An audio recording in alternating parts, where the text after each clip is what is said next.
जी बिल्कुल हिन वक़्तु असां सिंध सेक्रेटरीट जे जेको आहे अक़िलियती खाते जो जेको ख़ासि मुआविन आहे वॾे वज़ीर जो उनजी ऑफ़िस जे ॿाहिरि मौजूदु आहियूं।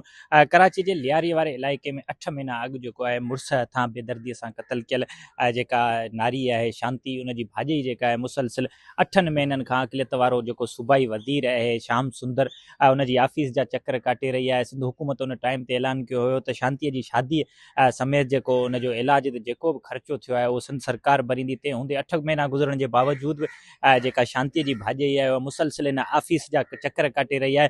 हिन वक़्तु असां सां शांतीअ जी भाॼाई मौजूदु आहे, पाण हुन खां हिन समूरे मामले ते ॻाल्हि ॿोल कंदासीं। भाभी, छा मसइलो थियो हुयो? तव्हां 8 महीननि खां मुसलसिल ॿुधायो पिया त हिते चकर काटियो पिया, छा था चवनि अक़िलियती खाते वारा? इहे मूंखे सिर्फ़ु आसरा ॾींदा आहिनि।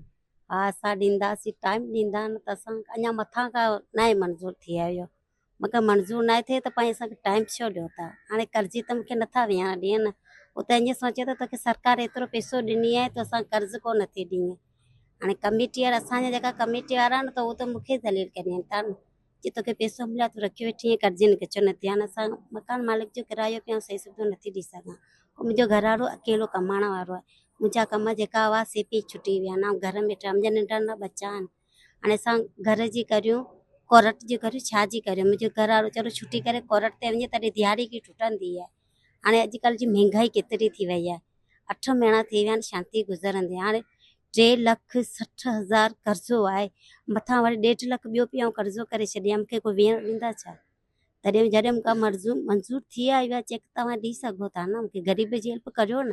आई अची मुंहिंजे घर अची करे मूंखे चयां त असीं तुंहिंजी हेल्प कंदासीं। शांती जी शादी में जेतिरो कर्ज़ो कयोसीं ॾींदासीं। शांती गुज़री वई, हाँ, उनखे 8 महीनो बि थी वियो, अञा तलक मुंहिंजी कोई हेल्प न कयूं।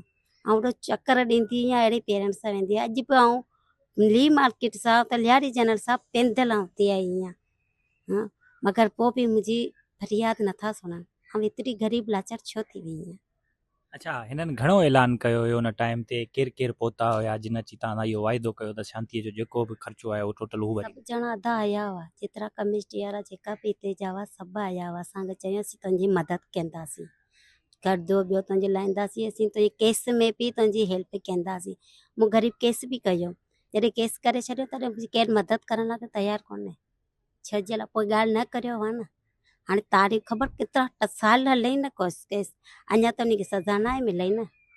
सज़ा मिली वञे त केस मुंहिंजो हल थी वञे न। उन खां सज़ा पंहिंजा न ॾियणो। ऐं ग़रीब केतिरो करियां, धणी ॿाहिरी असीं केतिरी कंदासीं? असां हीअ चवंदा त असांखे ॾियो त असीं कर्ज़नि खे ॾियूं, कर्ज़ो त थोरो खणी लाहे छॾियां त अॻियां आसानी सां मुंहिंजी धीअ खे सज़ा ॾियारे सघां। उनखे सज़ा ॾियारियां त मुंहिंजी धीअ खे इंसाफ़ मिले न। उहो त अञा इंसाफ़ न आहे उनखे मिलियो। हाणे हिकिड़ी ॼणी नथी पुॼी सघां, मुंहिंजी मदद करिए त महिरबानी वॾी ॾींहं जी।